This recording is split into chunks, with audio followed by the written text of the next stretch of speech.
से पीछे मत हटिए, अपने किए हुए संकल्प से मत मुड़िए। मैंने तो यहां तक पढ़ा है, यहां तक मैंने गुरुजनों के मुख से सुना है कि आपके मन में एक संकल्प आया ना कि अमुक वस्तु मुझे किसी को देनी है, अभी आपने दी नहीं है, केवल आपके मन में एक संकल्प आया कि अमुक व्यक्ति में वस्तु में दे दूंगा, उसके बाद उस वस्तु पर आपका अधिकार नहीं है। एक ब्राह्मण ने आकर कह दिया राजा हरिश्चंद्र से, स्वप्न में तुमने अपना राज्य मुझे दे दिया है। राज सुख भोगने वाले विषयी लंपट हजारों लाखों राजा इस धरती पर पैदा हुए और मर गए, उनको कोई नहीं जानता है, पर एक जिसने सत्य के लिए अपने राज सुख का त्याग किया, आज भी संत भक्त विद्वान शास्त्र पुराण सब उस हरिश्चंद्र का यश उमग उमग कर गाते हैं। अपनी बात से पीछे मत हटो, अपने संकल्प से मत हटो। इसलिए तो कबीर कह रहे हैं, कोई सूरमा भक्ति करे कोई सूरमा। इसलिए मैं आपको भी कह रहा था, उदाहरण दे रहा था कि जिसने पाया है उसने ऐसे डट कर पाया है। जन्म कोटि लगे रगर हमारी, बरऊं शंभु न तरहूं कुमारी, तजऊं न नारद करी उपदेशु, आनी कहे सतबार महेशु। हाँ, पर एक बात और बड़ी सावधानी से सुनना भाई, कि ये जो व्रत है, संकल्प है, इसका प्रयोग प्रभु के लिए, आत्म कल्याण के लिए ही करना। संसार की वस्तु, संसार का व्यक्ति प्राप्त करने का संकल्प मन में आया, और आपको महाराज जी ने कथा में कहा था, ये कह रहे थे बस सोच लिया तो फिर उसको पाकर ही छोड़ना है ना। मैं यह संसार की बात नहीं कर रहा हूं, मैं व्यवहार की बात नहीं कर रहा हूं। शुभ संकल्प, पवित्र संकल्प, पवित्र संकल्प, और सारी शुभता, सारी पवित्रता, सारी सकारात्मकता केवल एक ही भाव में, एक ही विचार में है कि मुझे आत्म कल्याण करना है, मुझे अपने जीवन को प्रभु के योग्य बनाना है, मुझे अपने जीवन को श्री जी की सेवा के योग्य बनाना है। मैं तो इसके अलावा और कुछ शुभ अशुभ जानता नहीं भाई। एक यही बात शुभ है, यही पवित्र है, यही जीवन को सद्मार्ग पर लाने वाली भी है, और यही जीवन को सद्मार्ग पर चलाने वाली बात भी है। एक ही बात।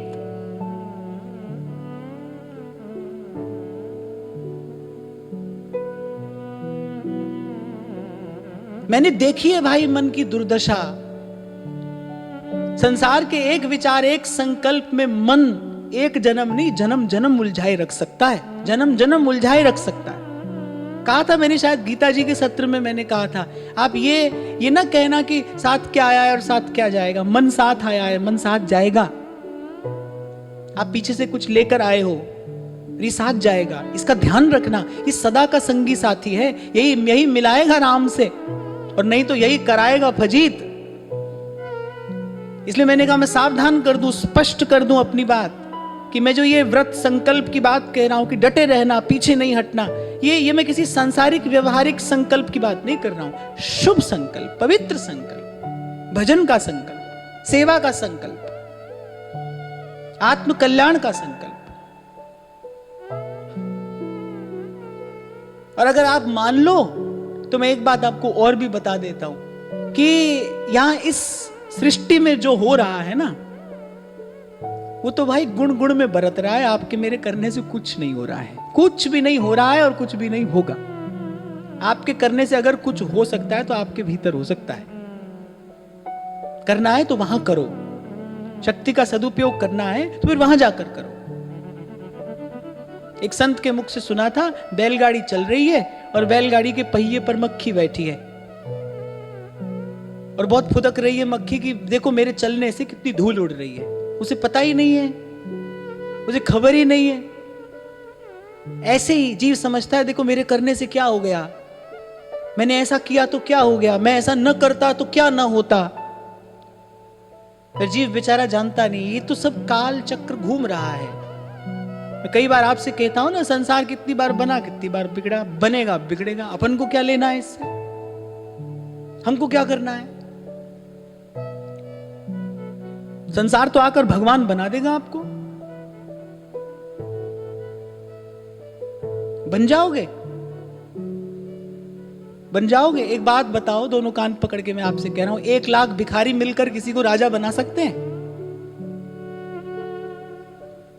जो व्यक्ति बेचारा संसार के सुख के लिए मारा मारा भटक रहा है, ऐसे ऐसे 1000, 10,000, 50,000, 1 लाख आदमियों की भीड़ ने आकर तुमको भगवान बना दिया, तुम भगवान बन गए? कान खोलकर ध्यान लगाकर सुनना, समझना। 1000 भिखारी मिलकर गए, राजा हो गया, राजा हो जाएगा? ऐसे कोई बनता हो तो बन जाओ, ऐसे कोई बनता हो तो बने। कुछ नहीं होता है भाई। और जैसे ये बात समझ में आती है, ऐसे ही चाह गई, चिंता मिटी और मनवा बेपरवाह।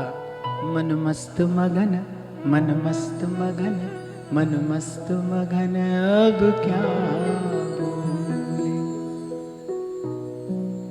मुझे तो कभी कोई लिख दे ना, क्योंकि मेरे तक सब बात अपनी लिखकर ही पहुंचाते हैं कि हमको तो आप में ही श्री कृष्ण का दर्शन होता है, आप में ही ठाकुर जी नजर आते हैं। तो कह रहे भाई, इस व्यक्ति को पास नहीं आने देना।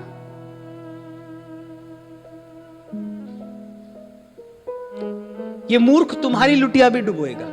मैं तो अपने आप से कहता हूं, ये मूर्ख है, आप तो डूबेगा ही और तुम्हारी लुटिया भी डुबोएगा।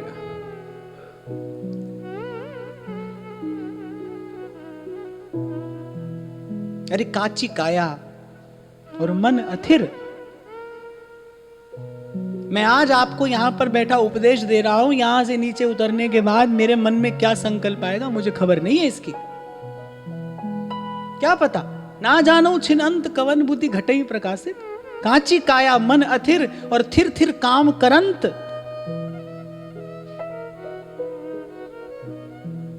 संत चोट तो मारते हैं, पर भ्रम का कोट हटाने के लिए चोट मारते हैं। कह रहे तब ही जीव निधरक फिरत। बड़े देख देख कर काल हंसता है।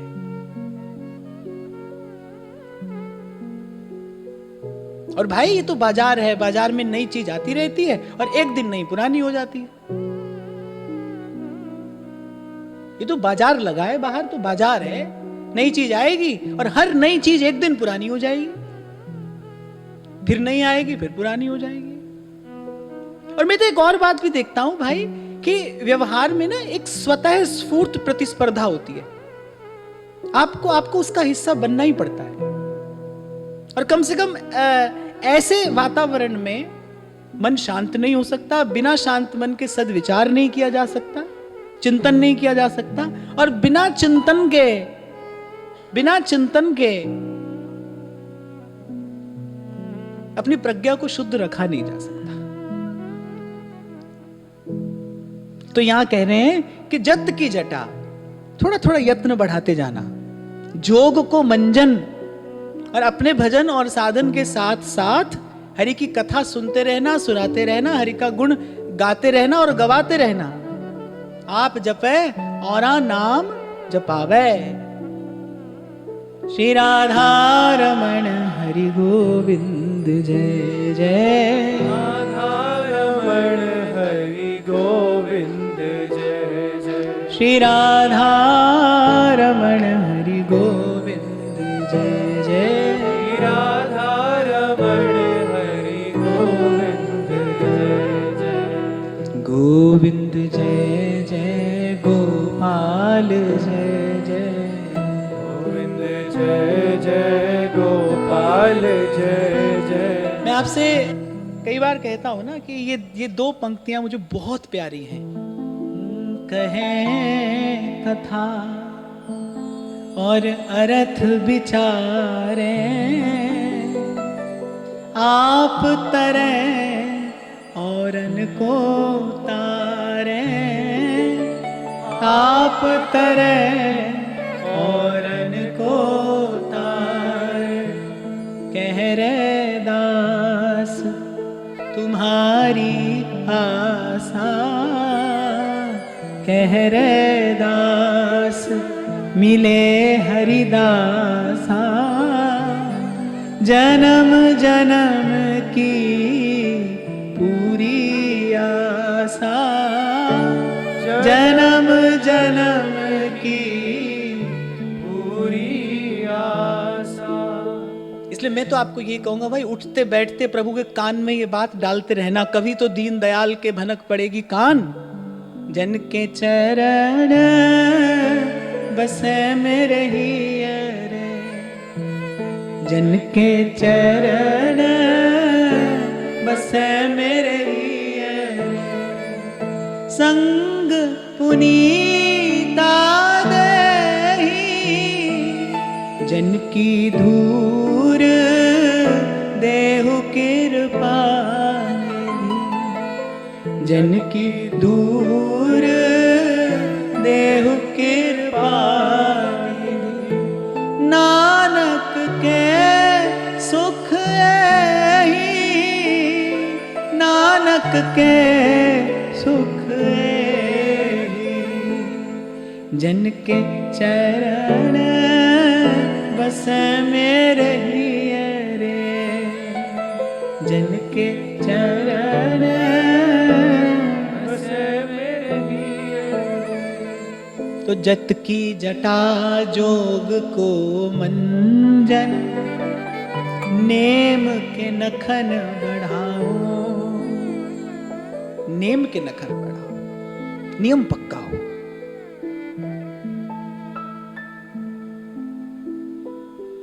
जब तक भजन स्वभाव न बन जाए तब तक प्रयास जारी रहे।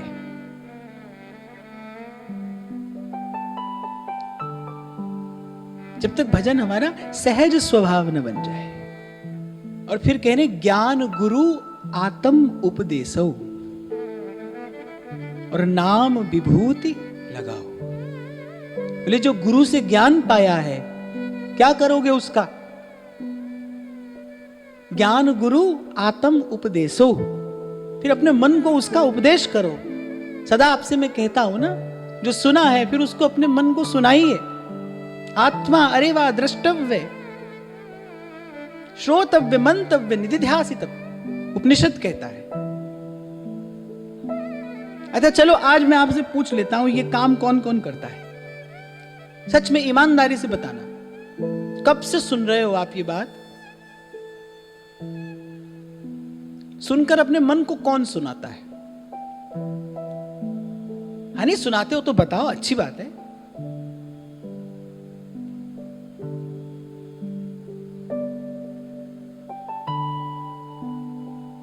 नहीं हाथ नीचे भी करना है।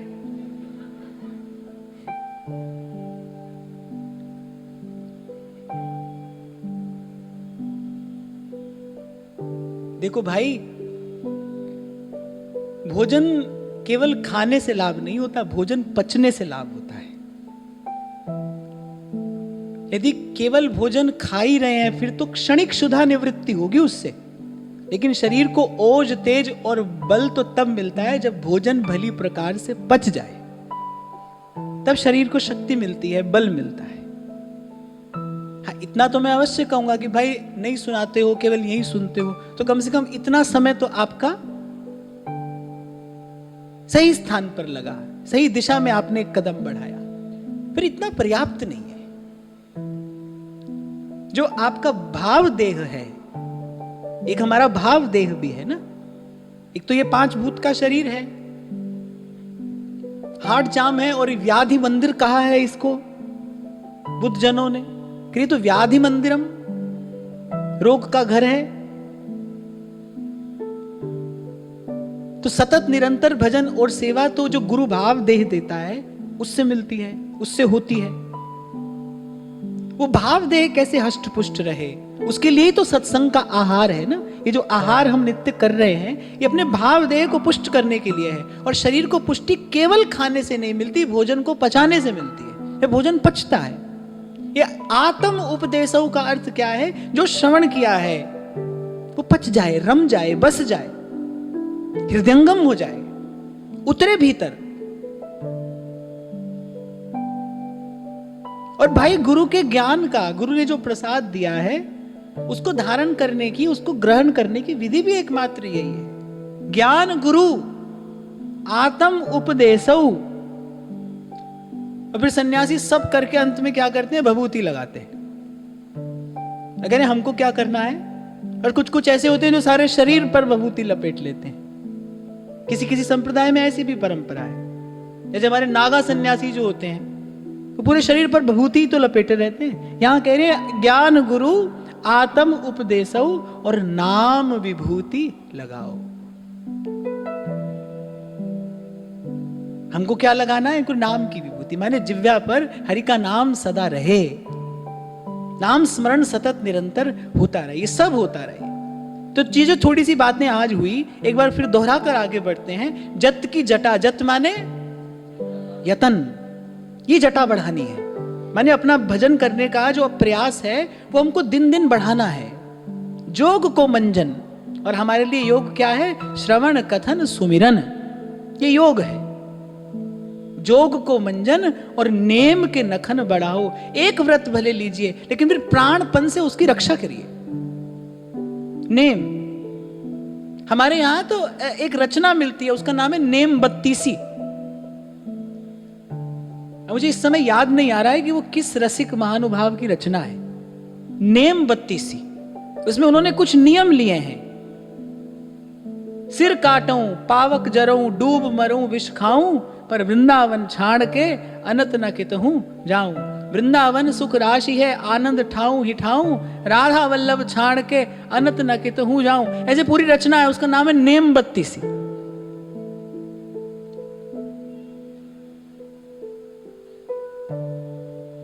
और मैं फिर दोहराता हूं अपने शब्द, आप एक व्रत का पालन करो, आप देखोगे आपकी आत्मिक शक्ति कितनी बढ़ जाती है, आपके भीतर कितना उत्साह आप देखेंगे, आप अपना आत्मबल कितना बढ़ा हुआ देखेंगे। थोड़ा थोड़ा कष्ट हो सकता है, थोड़ी परेशानी हो सकती है पहले पहले, पर उसको झेल जाना, सहना, उसको डट कर रहना। क्योंकि मैंने कल आपसे कहा था, जब आपका संकल्प शुभ है, पवित्र है, फिर प्रकृति आपकी सहायता करेगी। महाराज जी, शायद चाचा श्री वृंदावन दास जी की रचना है नेम बत्तीसी, किसी और की है? हाँ, शायद श्री दामोदर स्वामी जी की रचना है। बड़ी सुंदर, बड़ी मधुर रचना है नेम बत्तीसी।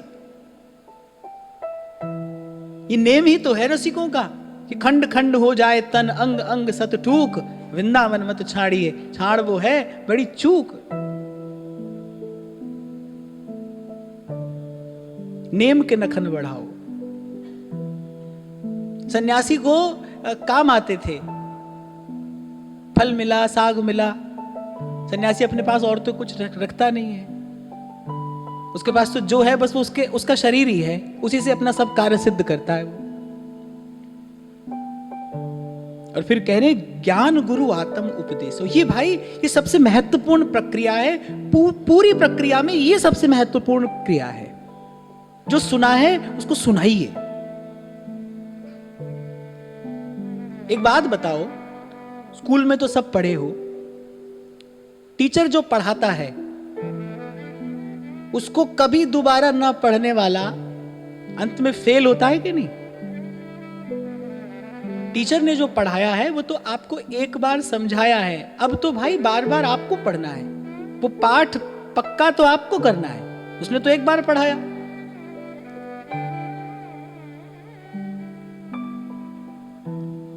कुछ बच्चे ऐसे भी होते हैं क्लास में, उनको कोई मतलब ही नहीं है वो क्या कह रहा है, वो अपनी धुन में होते हैं। अंत में परीक्षा में अनुत्तीर्ण होते हैं, माने आगे नहीं बढ़ पाते। इसका परिणाम क्या है? कोई उन्नति नहीं हो रही है, आगे नहीं बढ़ पा रहे हैं। और एक और बात कि भाई उन्नति होगी तो उन्नति को देखकर उत्साह भी होगा। अगर आप अपने भीतर कोई परिवर्तन देखोगे तो वो परिवर्तन देखकर आपको और भजन करने का उत्साह मिलेगा। आप साधन में और अधिक परिपक्वता से और अधिक निष्ठा से प्रवृत्त होगे, मन और पक्का होगा। अगर आपको कुछ अनुभव होता है, हमारी बात सुन सुनकर कब तक काम चलाओगे? आपको अपना अनुभव चाहिए। और मैं तो कहता हूं अपना अनुभव ही सबसे बड़ा प्रमाण है। विकट प्रतिकूल परिस्थिति में अगर काम आता है तो आत्म अनुभव काम आता है। अपना अनुभव सबसे बड़ा प्रमाण।